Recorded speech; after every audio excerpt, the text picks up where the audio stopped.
کاردانەوە ناوخۆیی و نێودەوڵەتیەکان دژی سووتاندنی نوسخەیەک قورئانی پیرۆز لە سوید لەژێر چاودێری پۆلیسی ئەو وڵاتە بەردەوامی هەیە.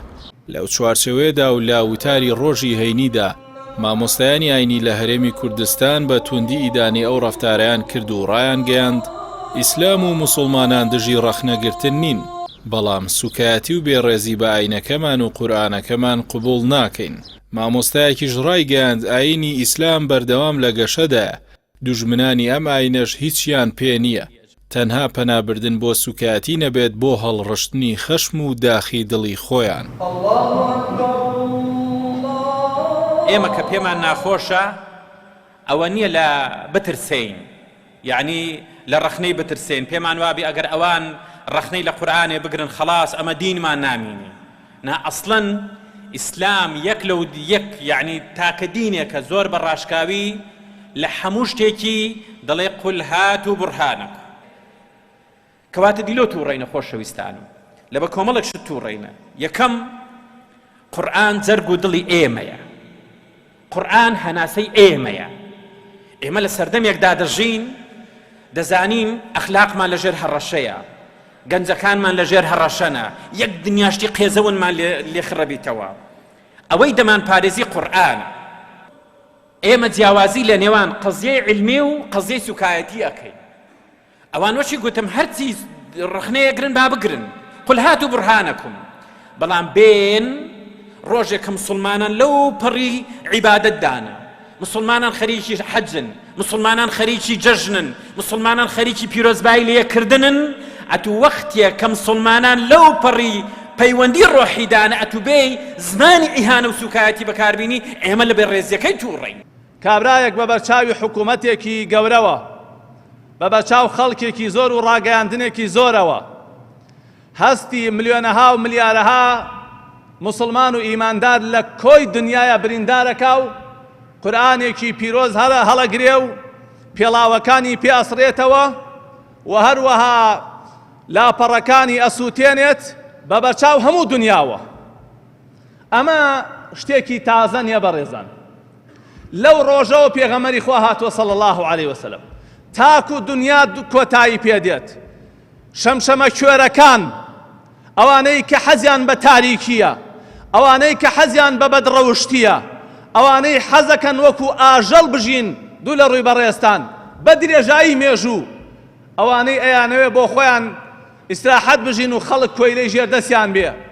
ئەمە پیشەیانە، ئەمە ڕەفتاریانە سوکایەتی بە ئیسلام و بە مسلمانانەکەن، چونکە ئیسلام ئەیەوێ هەموو خەڵک سەربەز بێ، چونکە ئیسلام ئەیەوێ هەموو خەڵک لە یەک ئاستێکا بژی. مامۆستایەکی دیکە باسی لەوە کرد لە مێژوودا هەزاران کەس دژایەتی قورئان و ئاینی ئیسلامیان کردووە، بەڵام سەرنجام شکستیان هێناوە، بۆیە ئەمانەی ئێستاش هەمان چارە نووسیان دەبێت. هەروەها مامۆستایەکی ئاینیش بە پێویستی زانی هیچ موسڵمانێک بێ هەڵوێست نەبێت و ئەگەر لە ڕێی هاشتاگێکی تۆڕە کۆمەڵاتیەکانەوە بۆ ئیدانی ئەم سوکایەتیە بکات. لەو ڕۆژێ قورئان و ڕەحمەت و بەرەکەت و کەلامی خوای گەورە هاتێ و پێغەمبەر عەلەیهی سەلات وەسەلام کە جێی ئیعتیزاز پێکردن و دڵخۆشی ئێمەیە بەو قورئانەی. کەسانێکی ئەبوو لەهەب و ئەبوو جەهل ئاسا دژمنایەتی و دژایەتی و ململانی قورئانەیان کردێ، بەڵام ئیلا سەری خۆیان وەکو ئەبوو لەهەب و ئەبوو جەهلی لە لەحدی بەردی ئەلحەددایە. لۆی ئەوەی کە ئێستا ئەو پیاوە بێدین و زالم و خراپەی کە هیچە لە سوید کە دەوڵەتێک بەناو دموکراسی و درۆ و دەلەسا ئەتوو کوڕی پێ ئەدەی کەسێک ئەو مصحەفەی بستێنیکەوە زیاتر لە 2 ملیار کەسی مسلمان پێ عاجز بکەی. دەڕەبی دەوڵەتی سوید و ئەوەی دەستوتێنی، ئەوەی پێی خۆشە، ئەوەی دیفاعی لێ دەکە، یا رب العالمین نەگاتە سبەی ئەو وەختە بیان سوتێنی خوایە. یا ربی خوایە عادیان تێبەردەی لە دنیا و لە قیامەت. یا ربی خوایە زەلیلیان بکەی لە دنیا و لە قیامەت. ئەمساڵی وانش و ئێمەش هەم موقیفمان هەبی زیاتر بچینە خزمەت ئەو قورئانەی بە خوێندن و بە لەبەرکردن و ئەگەر چمان پێ نەکرا لەرچی ئەوان مصحەفێکی قورئان بکەینە هەدیە لۆ مزگەوت و مارێکی مسلمانان. یا ربی خوایە لە ناویان بی. یا ربی خوایە دژمنانی دینەی زەلیل کەی، دژمنانی ئەو دینەی تەدمیرکەی دژمنانی خۆت و پێغەمبەر و قورئان خوا لەناو بە یا رب العالمین. ئەمڕۆ قورئان نەک لە نێو لاپەڕەکانە زیاتر لە 200 ملیۆن مسلمان لەسەر لە جیهان قورئان لە نێو سینەیدایە، لە نێو دڵیان تایب کراوە. چی لەدەست دێت؟ هەر ئەوەی لەدەست دێ ئەمڕۆ توانای مسلمان هەر ئەوەیە.